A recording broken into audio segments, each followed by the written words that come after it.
I've played a video game.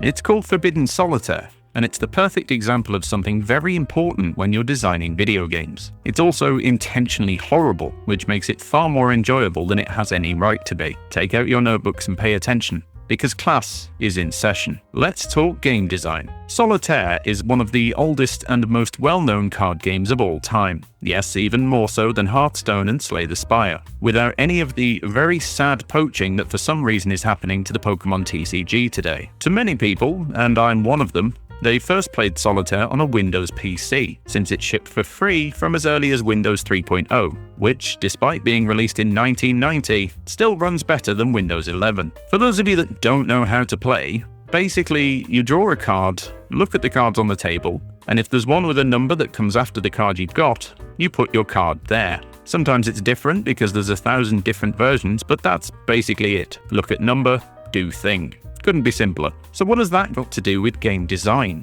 Well, not a lot on its own. It's got rules and a gameplay loop and everything, but just as it is, there's not much room for dynamic challenge or strategy. It's a game that could realistically play itself, and your success depends entirely on the random shuffling of the deck you're playing from. Enter Grey Alien Games is an indie game micro developer that I think consists of two people, sorry Jake and Helen if I get any of this wrong, who have been making Solitaire games since way back in 2007. If you're a game developer, you might recognize Jake from his talk at the Game Developers Conference in 2016, where he brutally told us all that the games we release are never going to be a huge viral smash hit sensation, and we need to figure out how to make what we do commercially viable so that we don't all starve and live on the streets. You're not special, nor is your game, and you'll never ship a hit. Based on what he and Helen have put out, they clearly know their stuff. This isn't a Jake Burkett documentary or anything, it's just important that you know the context of why I'm including him, which is an incredibly clever segue into that word, because we need to talk about.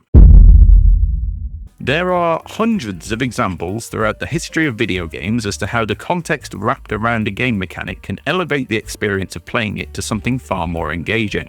My favourite example is usually Psychonauts, which is an incredibly basic 3D platformer with perfectly competent but very standard mechanics that gets elevated by having a sort of 90s Nickelodeon-style writing and art direction to make it into something captivating and unique. I am the milkman. My milk is delicious. But now I might have a new example. This is Forbidden Solitaire, a game of, well, solitaire.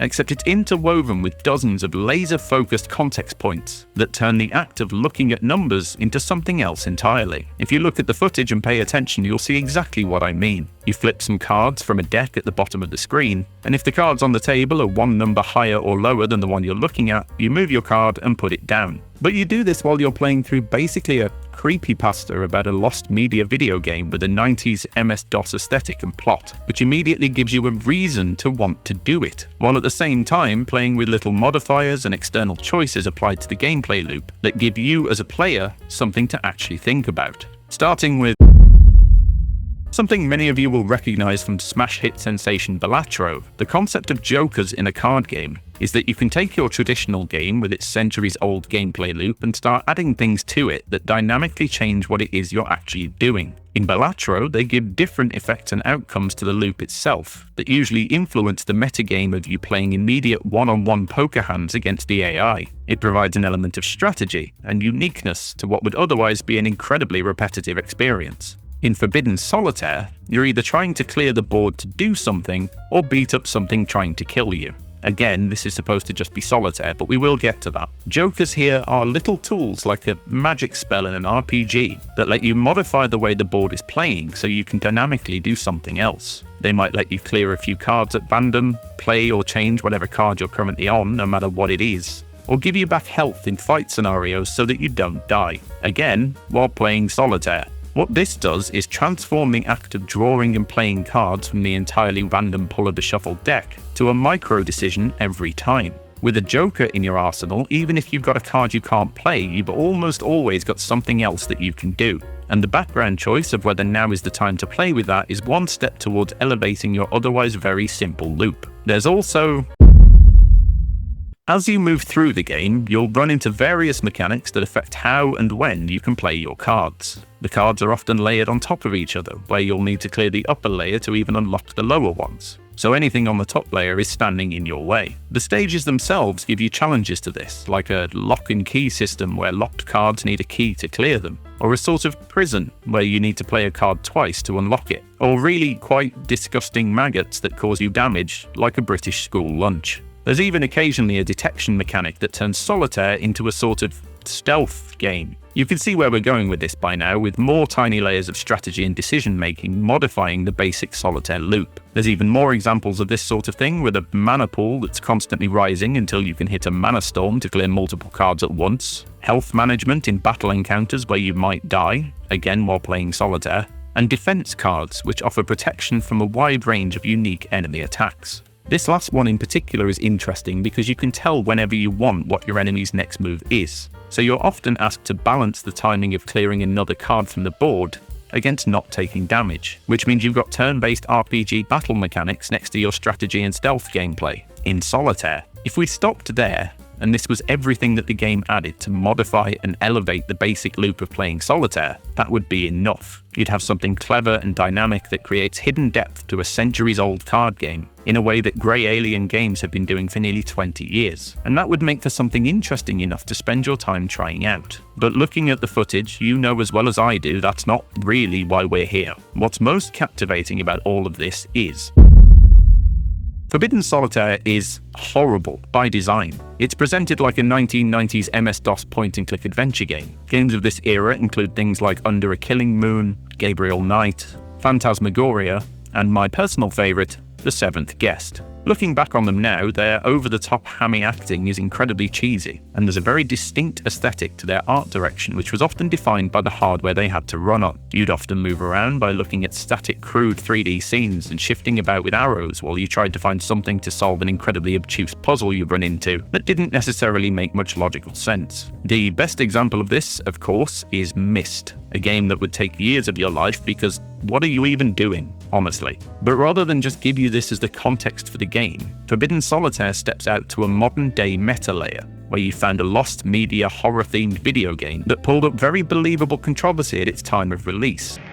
A group of demonstrators gathered outside the Heartblade Interactive offices this morning in protest of a controversial new video game called Forbidden Solitaire, and was plagued by weirdly concerning news articles and suspicious deaths. Again, over Solitaire. Remember when I said that the context points were laser focused? You should have written that down in your notebook because it's important. Grey Alien collaborated on this game with Night Signal Entertainment, best known for the very clever analog horror game Home Safety Hotline, which used photography and phone calls, amongst other things, to make a very effective mixed media horror adventure. Much like Grey Alien and Solitaire, Night Signal know exactly what they're doing, and the laser focus of accuracy is what adds the real quality to the context that you're playing in. For example, throughout playing the game, you keep getting messages from your sister who has decided she's going to dig through the rabbit hole of the game's history. There's a very specifically accurate thing where you get the little 3-dot typing animation, and if you leave it alone, the length of that animation is determined by how many words she's typing in her message. The main menu of the entire game is an incredibly accurate fake Windows environment. When you go to start the game within a game, you'll get a small MS-DOS command prompt window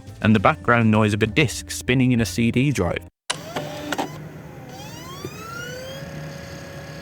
It's tiny little tweaks and polish like this which makes up that laser focus and puts you so believably in this meta world that you'll swear you need to find the floppy disk with the proper drivers for your new PS2 mouse to play Solitaire with. Speaking of that meta layer that frames this whole thing, I need to include a shout out to the criminally talented Zalavia Nelson Jr. In books, you can peek into the life of someone living in a fantastical world of dragons and adventure, but I realized that computer games have the potential to let you actually live that life. Founder of the studio Strange Scaffold, who made, among other things, one of my favourite games of recent years, El Paso Elsewhere, who convincingly plays the part of a slightly manic game developer and writer in the...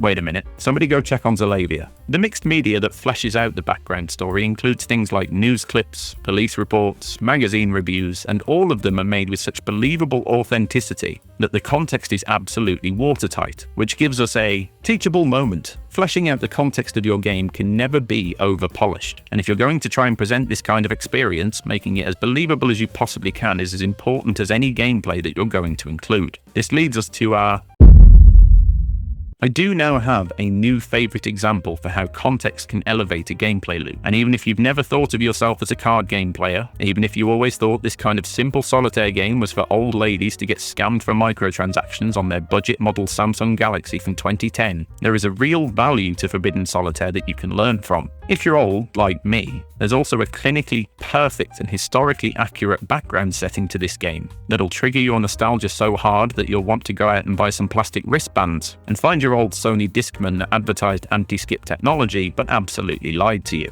Finally, if you're into analog meta horror, this is one of those, and it's incredible at it. All of this from something that looks horribly disgusting entirely on purpose, with horrifying themes of suicide, esoteric occultism, and probably worst of all, game development time crunch, which is highly unexpected and clearly absolutely insane because It's f***ing Solitaire! Highly recommend you check the game out. You can find it in the video description below. And remember to like this video if you've liked the video that you just liked, and subscribe for more videos like the video you liked since you liked it. And I will see you the next time I'm thinking, hey, let's talk game design.